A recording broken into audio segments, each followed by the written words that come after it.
A U.S. federal court has delivered a life sentence in the case of Ryan Routh, bringing to a close a long-running legal process linked to an attempted assassination of President Donald Trump during the election campaign.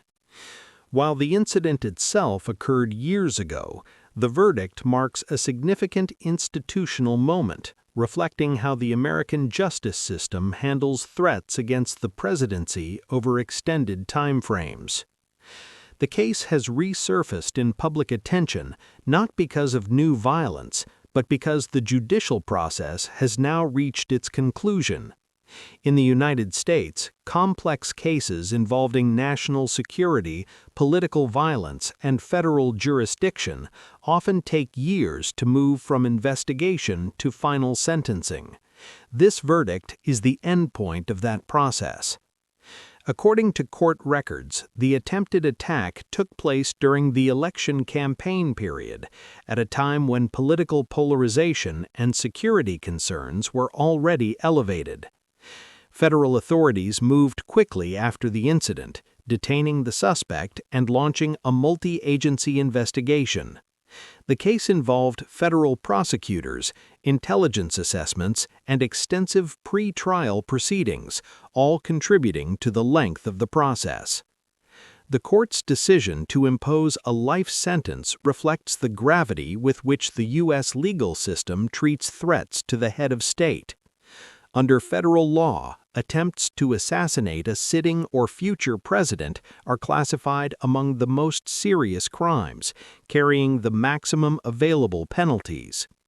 Prosecutors argued that the sentence was necessary to reflect both the intent of the act and its potential consequences for national stability. From a political perspective, the verdict arrives at a time when Donald Trump is serving as president, giving the ruling added institutional weight. However, officials have been careful to frame the outcome strictly in legal terms, avoiding political interpretation. The Department of Justice emphasized that the case was prosecuted based on evidence and statutory law, not on the defendant's political motivations or affiliations. Beyond domestic politics, the ruling carries broader implications for how democratic systems signal resilience.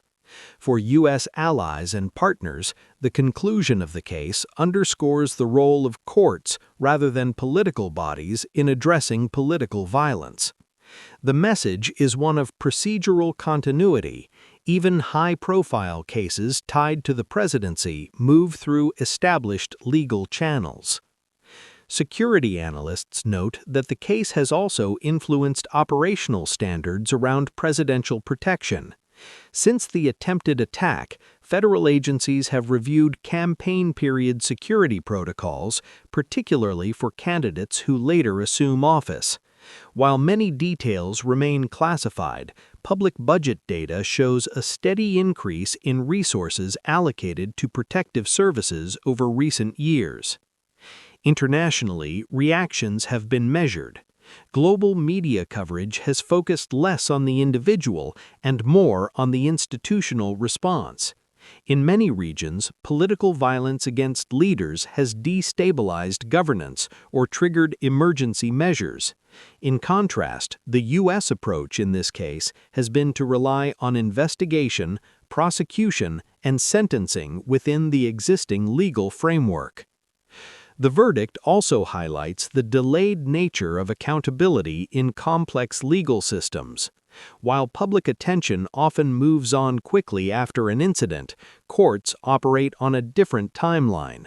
Evidence collection, due process, and appeals can stretch cases across electoral cycles and even presidential terms.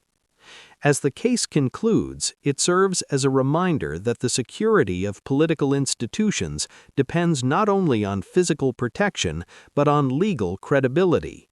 The life sentence handed down by the court is not only a punishment for an individual crime, but a reaffirmation of how the U.S. system responds to direct threats against democratic leadership. For global observers, the significance lies less in the individual verdict and more in the process itself. In an era of rising political tension worldwide, the ability of institutions to function predictably and transparently remains a central measure of democratic stability.